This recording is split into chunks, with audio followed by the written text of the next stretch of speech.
So one more thing, social media. We come to a very crux of it.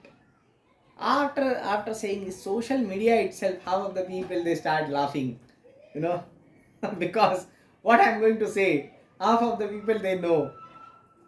Social media is like eating French fries. You're gaining a weight, but you feel healthy while eating, very tasty, even pizza,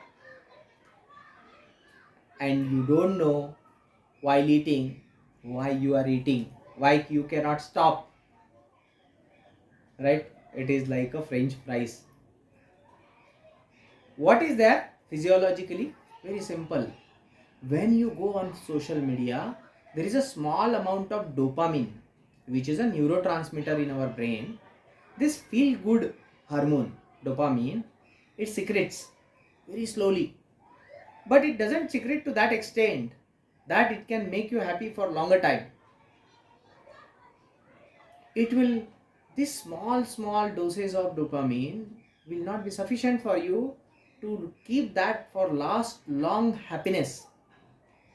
As a result of it, after 4 5 hours of your Facebook, Twitter, okay, and WhatsApp, you will get tired. Ultimately your eyes will get tired, and ultimately you will be depressed. That will not occur if you do yoga for 1 hour. Immediately you will have a boost of energy. After doing yoga, after 10 minutes, you'll have a boost of energy. You'll have high metabolic rate. But social media is what is one of the causes of depression. When we are not happy, we are not able to come out of that thought immediately. So would like to get some quick steps to get out of negative thoughts. I have already given. Take a bath, right? Very simple. Do yoga, Bastrika. But only thing is that you should able to understand that I am not happy. First thing, in any disease, any variation, any ailment, any state of mind is to understand that state. First you should know I am feeling dull. Okay.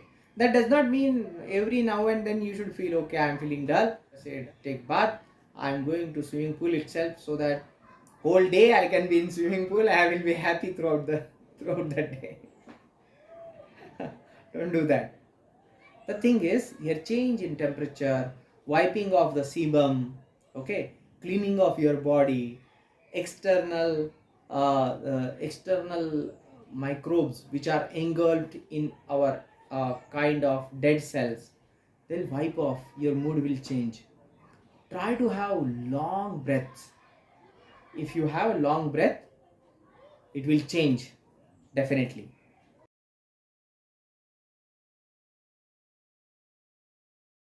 Now, there's a difference between variation and disease.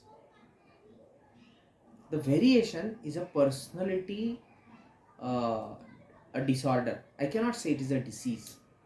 What we are talking right now, till now, about the variations, not about disease. Remember, if you have, say, imbalance of your acetylcholine and your dopamine, there will be disease precipitated. So disease has a different treatment altogether. Okay, of course, many times it is found that if you perform daily yoga, people they forcefully perform daily yoga as a habit, there are lots of changes which occur. Maybe most of the people they may not go under depression itself. I'm talking about the variation in the personality, right? And not about the disease. Disease is a very different discussion altogether, right? Let's see what Ayurveda says about happiness.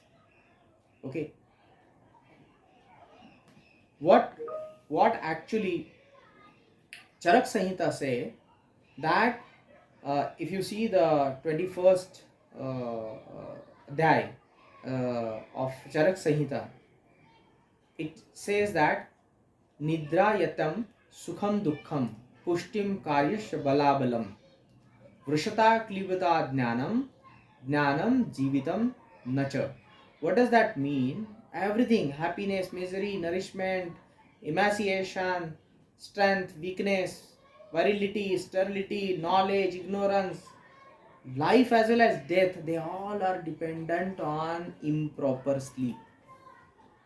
Another factor, add this factor to your happiness count, improper sleep. If you have improper sleep, there is no tablet of you just take a tablet and just sleep is over. No, you have to give a kind of relaxation to your body, mind. Okay, not to soul, body and mind. Soul is eternal truth. So sleep is one key cause of unhappiness.